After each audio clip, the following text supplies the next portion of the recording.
live album. I wish it was our second, because there's been so many phases of the band. And I was just going to say, I imagine there's a lot of fans who wish that other times had been documented. There's a great photograph that I have to show in here. This is an amazing shot. Yeah. Switzerland, it's on the Swiss-Italian border. That was the 9th of July last year. And a special day for you? Yeah, a very drunken night, my birthday, my 27th birthday. So, as I said to you earlier, this is the first time I'm seeing the buildings here. I couldn't see them from stage. I couldn't see anything from stage. I couldn't even see the microphone. But it was a magic night. It's usually used, that place, for opera and classical music, and just has a fantastic ambience.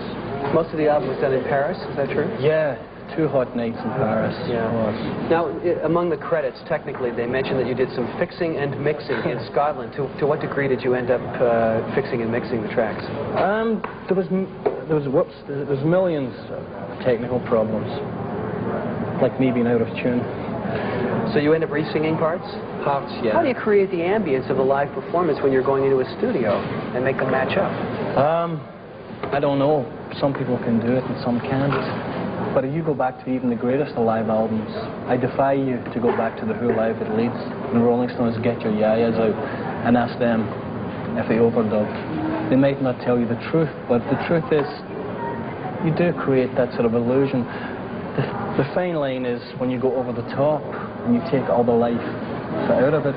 I mean, you'd stuff like the heat being in the hall being so intense. I mean, the sweat was absolutely dripping from the ceiling. The guitars go out of tune, and you'll know if they're playing, or you've got feedback going down the drum mics. You've got the bass player who hurted his hand in the bath that morning. All that stuff that normally in the studio you can just get right.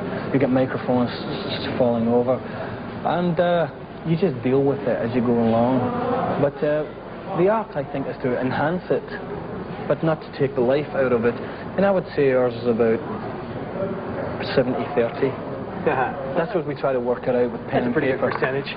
Try to work that out. I read a press piece where you said that the songs had the heart to fill those places, talking about large halls. What does that mean to you about a song? People spoke about us in our early years as being, they called us like a kind of band that should be playing in an aircraft hangar. It was meant to be an insult, but we always took it as a compliment.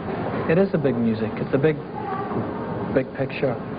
I mean, you can see a movie like you know, Bergman would make. You get 2 people sitting at a table. It's very, very powerful. How you see someone like Francis Ford makes, or The Mission, or Ran, or any Apocalypse Now, these big movies. And I think we belong to the latter group. That's a good analogy. Are you pleased with the results of this record? Yeah. Really, really pleased. I mean, we went into it not knowing, you know, a live album could go either way. But I heard it on radio a couple of weeks ago for the first time, and it really sounded great.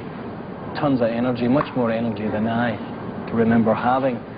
At the time, I say. Oh, yeah. And, of course, it has been out for 5 weeks, and it went straight in at #1 in Britain and all that stuff, and it's doing great all over Europe. So, it's so good, yeah. The reaction to it has been great from our fans as well. There's been a lot of folk writing in and such. That's important feedback.